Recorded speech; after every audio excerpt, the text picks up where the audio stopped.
अमरावतीमध्ये नांदगाव खंडेश्वर तालुक्यातील कला महाविद्यालयामध्ये वाढोणा रामनाथ येथे टेबलवर खुलेआम गाईड नोट्स ठेवून विद्यार्थी मुक्त विद्यापीठाचा पेपर सोडवत असल्याचं चित्र आपण या दृश्यांमध्ये पाहू शकता। याकडे मुक्त विद्यापीठाचं लक्ष आहे की नाही असा प्रश्न आता विचारण्यात येत आहे। यशवंतराव चव्हाण महाराष्ट्र मुक्त विद्यापीठ नाशिक अंतर्गत संपूर्ण महाराष्ट्रभर BA, BCom, BSc, MSc, MA, MCom, BEd आणि इतरही अभ्यासक्रमाच्या परीक्षा अधिकृत अभ्यास केंद्रावर 24 मे पासून सुरू झालेल्या आहे। कॉपी बहाद्दर विद्यार्थी एकमेकांच्या टेबलवर बसून एकमेकांचे गाईड्स नोट्स वापरून खुलेआम कॉपी करताना कॅमेऱ्यामध्ये कैद झाल्याचं आपण या दृश्यांमध्ये पाहू शकता। त्यातील काही परीक्षा केंद्र ही अमरावती विभागीय केंद्रातील वरिष्ठ अधिकाऱ्यांच्या मर्जीने देण्यात येतात अशा बातम्या याआधी प्रकाशित झाल्या।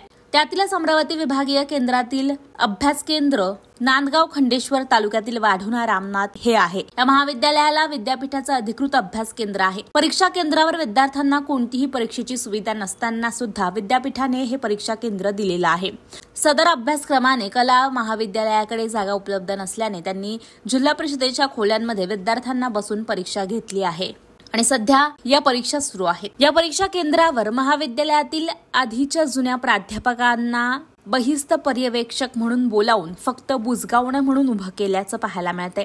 अनेक विद्यार्थ्यांच्या जागी डमी उमेदवार परीक्षेला बसलेले आहेत। सदर अभ्यास केंद्रावर कुठल्याही भौतिक सुविधा नसताना सुद्धा विद्यापीठाने परीक्षा केंद्र दिलं आहे, त्यामुळे शंकेचं कारण आहे। अमरावती विभागीय केंद्र यशवंत चव्हाण महाराष्ट्र मुक्त विद्यापीठ नाशिकच्या अधिकाऱ्यांनी या ठिकाणी कटाक्षाने लक्ष देण्याची गरज आहे आणि अशी मागणी परिसरातल्या नागरिकांनी केलेली आहे। तसेच काही संघटना या भ्रष्ट शिक्षणाविरोधात रस्त्यावर उतरणार असल्याचा इशारा देखील देण्यात आलाय।